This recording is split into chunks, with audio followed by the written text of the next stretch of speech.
Pemirsa, komunitas R33 Klub Indonesia Chapter Barat Selatan Aceh memperingati anniversary ke-1 dalam kegiatan yang berlangsung di objek wisata Pantai Luhuk Gelumpang, Kabupaten Aceh Jaya pada hari Minggu.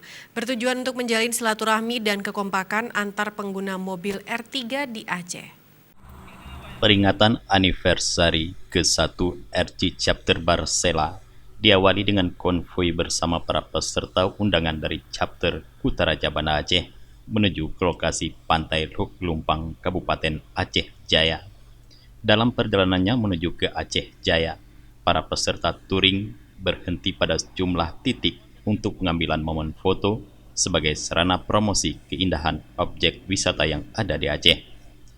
Tiba di objek wisata Pantai Luhuk Gelumpang, Kabupaten Aceh Jaya, panitia pelaksana kegiatan RC Chapter Barsela telah mempersiapkan sejumlah rangkaian kegiatan. Di antaranya adalah makan siang bersama dengan memasak 1 kuali gulai bebek. Walau kegiatan berlangsung sangat sederhana, namun melalui peringatan ke-1 anniversary Barsela ini, diharapkan mampu menjalin kembali kekompakan dan kebersamaan antar member R3 Regional Aceh. Sekretaris Jenderal RC Barsela, Maristo Septiawan mengatakan, acara tersebut sengaja digelar di Pantai Luhuk Gelumpang karena ingin mengenalkan salah satu destinasi wisata yang ada di Aceh Jaya. Dengan hanif yang pertama ini, semoga RC dalam ini RC Regional Aceh, baik itu yang di Kutaraja maupun yang di Barsela, dapat mempererat tali silaturahmi yang sudah terjadi selama ini. Dalam momen HUT RC Barsela ke-1 ini, juga diadakan kopdar untuk saling memperkenalkan diri dengan member yang baru bergabung dalam komunitas R3 Klub Indonesia. Ketua RC Regional Aceh, Nazar Rusli, dalam kesempatan itu mengapresiasi pengurus RC Barsela yang dinilai sangat aktif dalam berbagai kegiatan.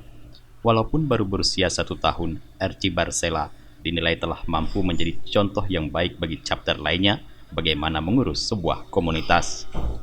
Kita harapkan nanti ke depannya, baik dari member yang ada di Barsela, Kutaraja dan Pantai Timur di Los Moes, supaya nanti Kopdar Akbar yang ke depan, kita harapkan lebih banyak lagi terlibat dalam acara Kopdar Akbar ini, supaya kita lebih terlihat kekompakan, silaturahmi, dan lainnya. Nanti kita ingin juga dari Kopdar Akbar kita akan melahirkan beberapa kegiatan schedule yang akan kita laksanakan untuk ke depannya lagi. Dalam kopdar di Pantai Luhuk Gelumpang ini, RC Regional Aceh memutuskan akan menggelar touring minimal 2 kali dalam setahun. Touring bertujuan untuk menjalin silaturahmi antar pengguna R3, juga sebagai sarana promosi destinasi wisata yang ada di Aceh. Dari Aceh Jaya, Tim Liputan Aceh TV melaporkan.